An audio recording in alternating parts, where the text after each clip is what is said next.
フあるある Our love story. 1, 2.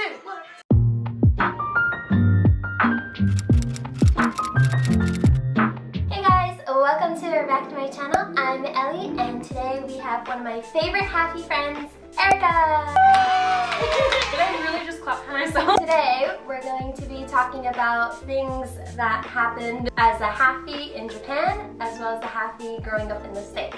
ハーフあるある今日はエリカちゃんと一緒にハーフあるあるについて話したいと思います。で、エリカはアメリカで生まれてアメリカで育ってきたんですけど、私は日本なのでその違いとか共通点とかに関して話したいと思います。イエーイI grew up in the States. I was born in New York City, and Ellie was born in Tokyo. So we had very kind of similar lifestyles, but very different Reactions. Yeah, reactions to a lot of things that we thought we should share with you. It's gonna be a little more serious. Yeah, just bear with us and tell us if you've had any of these same experiences. Yeah.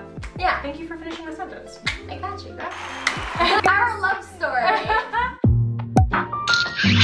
Okay, I'm gonna tell you guys how we met. It's quite unique. Nothing like, oh, we met in like college or anything like that. Technically, we met in college. Yeah, so what happened was I was dating this guy that was in Hawaii, and we were doing a long distance relationship. Basically, he was cheating, and he was on Tinder, and he found Ellie. But the thing is, he was using the paid version of Tinder. Tinder Express? Or no. Tinder Plus! Oh yeah, Tinder Plus. So I watched Harry Potter. So. Oh, okay. So what happened was he swiped with her, and then like they had each other on Instagram, and then she goes, "Oh my God, who's this girl?" So it happened cute. to me. Followed me immediately. I saw that, and then I asked my boyfriend. Now we became really close, and I dumped his ass. So thank you, ex-boyfriend, who you were. So we're gonna start off. I'm ready for story time. So for me, as I lived in America, I didn't really seem to think that I was different until when I hit like elementary and middle school. Middle school was so rough, extremely rough. Everyone just assumed I was Asian, and like dog comments came in of me like eating dogs, and like me like not believing, like going home and telling my mom like, mommy, do I eat dogs? A lot of that happened, as well as my mom making Japanese bentos. Now it seems really cool to have Japanese bentos, right?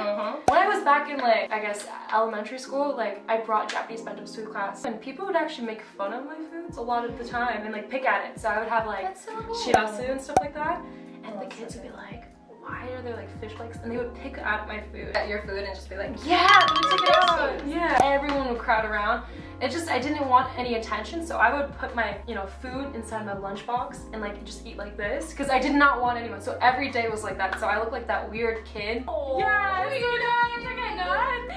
okay. I was born and raised in Japan. I grew up until I was 15 or 16 in Japan, and then I went over to Canada to study abroad for my high school life. And growing up in Japan, when I was really young, I thought I was just Japanese, and I would like talk in English in public, and people would like kind of turn around and like see like my dad and me and like talking, probably just like looked at us as like the foreign family. Sometimes like when my mom came along with us, like a lot more heads would turn around and be like, oh, she's like a mix. I don't know if you noticed this, but like a lot of like half kids, like mixed kids, especially with the mixture of Caucasian and Asian kids, were really unique about like 20 years ago. Nowadays it's pretty frequent that I see like a lot of happy kids everywhere I go, but back in the day it was a little different. So a lot of people would like turn around and be like, oh, she's speaking Japanese and English, oh wow, and she has like red hair. It's like they kind of like look at you, but then they like look at you.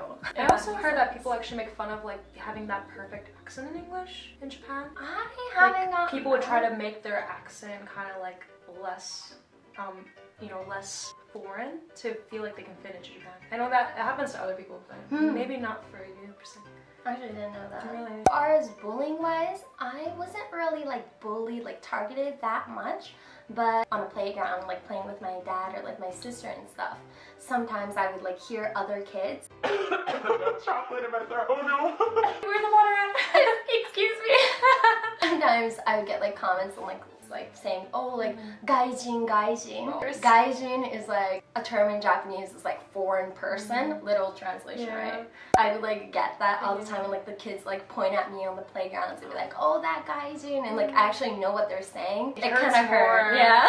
Like even to this day, I walk around some places and be like, oh, those people are gaijin, or like gaijin, like they're so annoying, they're loud, and it's like you're talking about like, I guess like you're talking about a race, and it becomes kind of an insult. So if you're like half, it's okay, but if you're foreign, like gaijin, then it's like I don't get why people like. I think people should stop using that word. Yeah. Like recently, like they're trying to say gaikokujin, then it's like more like foreign country person, not foreign person, like an alien basically. Why? But they're trying to use the term gaikokujin instead of gaijin. So it seems like I've had more of like people looking at me as Asian, and more for you as like foreigner in a way. In Japan, yeah. So that's the difference between growing up half in Japan versus over in the States. Next. So but basically now, During college, we live in Japan, and we're going to talk about our experiences. how being half in Japan as a college student is. Where do we start? Oh cool, like which part from America? New York City. Where are you actually from?